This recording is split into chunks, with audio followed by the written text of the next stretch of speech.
¿Qué tal? Hoy vamos a sumergirnos en un antiguo canto de esperanza, pero visto a través de los ojos de un comentarista del siglo XVIII. Vamos a ver cómo Matthew Henry desmenuza el Salmo 126 y cómo nos lleva en un viaje que va de la tristeza más absoluta a una alegría, bueno, una alegría totalmente inesperada. Bueno, para empezar, hay que imaginarse la escena. Estamos en pleno cautiverio en Babilonia, y Henry nos pinta un cuadro muy potente. Es un tiempo donde la música, la alegría, simplemente se habían apagado. Las arpas, que son puro instrumento de gozo, estaban ahí, colgadas en los árboles, en completo silencio. Así que esta primera etapa que nos describe Matthew Henry es justamente eso, un periodo marcado por el llanto y el lamento. Claramente no era un momento para celebrar, sino más bien para una reflexión muy profunda en medio de todo ese sufrimiento.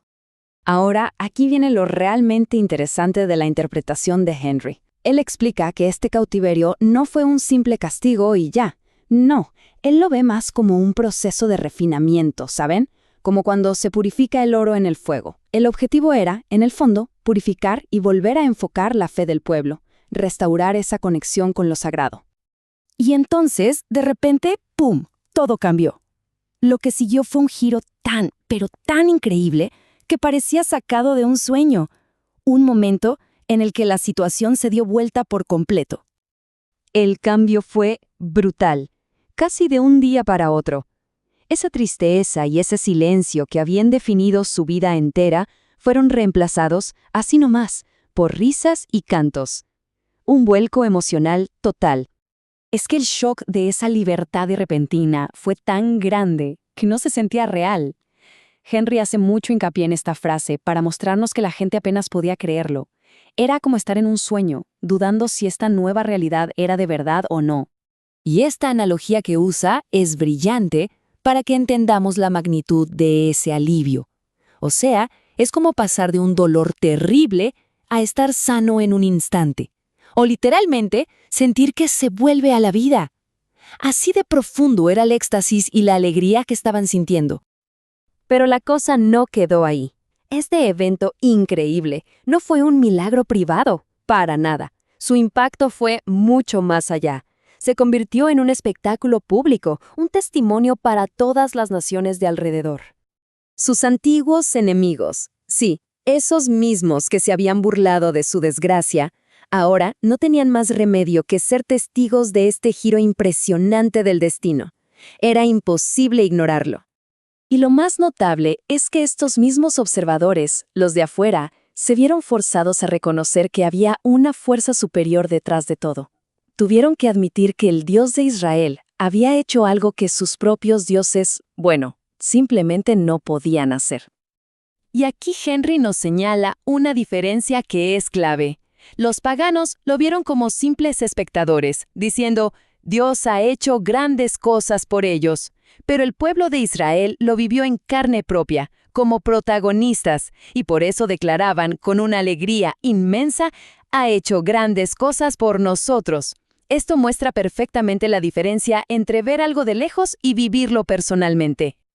Pero a ver, después de llegar a este punto máximo de alegría, una alegría casi inimaginable, ¿se podría decir que el viaje había terminado? ¿Que la lucha ya era cosa del pasado? Pues no. Porque la realidad es que el regreso a casa, con todo lo bueno que tenía, era solo el comienzo de una tarea que estaba lejos de terminar y de un montón de desafíos nuevos. Henry nos hace ver que volver no era llegar a la meta. Era más bien el inicio de otra etapa complicadísima. Mucho de su gente todavía seguía en Babilonia, y los que sí volvieron se encontraron con problemas y oposición en su propia tierra. Así que esa alegría venía mezclada con un poco de miedo y con la conciencia de que el trabajo apenas comenzaba. Y es justo aquí donde llegamos al corazón del Salmo, a esa metáfora central, un principio eterno sobre la esperanza y la perseverancia que es la base del comentario de Henry, la idea de la siembra y la cosecha. Cuando Henry habla de sembrar con lágrimas, ojo, no se refiere a un sufrimiento pasivo, a quedarse de brazos cruzados, no. Habla de una resistencia activa, con propósito. Se trata de seguir cumpliendo con el deber, de seguir adelante con la fe, incluso cuando el dolor y la tristeza aprietan. Entonces, el punto crucial es este proceso, casi como un camino de 3 pasos. Primero, afrontar la aflicción, mirarla de frente. Segundo, seguir sembrando, o sea, seguir haciendo lo que se tiene que hacer. Y tercero, esperar con confianza en que va a haber una cosecha de alegría. Y esta idea es potentísima. Lo que nos dice es que esas experiencias dolorosas, las lágrimas que se derraman por arrepentimiento o por compasión hacia otros, no se pierden, no son en vano. Al contrario, si se usan bien, se convierten en el fundamento mismo de la alegría que vendrá después. Son, como él las llama, semillas preciosas. Y aquí está la gran promesa, el cierre de todo su análisis. La certeza de que el sufrimiento paciente y el deber cumplido con fidelidad van a terminar sí o sí en una cosecha llena de gozo. Es la seguridad de que el dolor con propósito lleva a una paz que dura. En resumen, esta sabiduría de siglos nos cambia la perspectiva sobre las dificultades.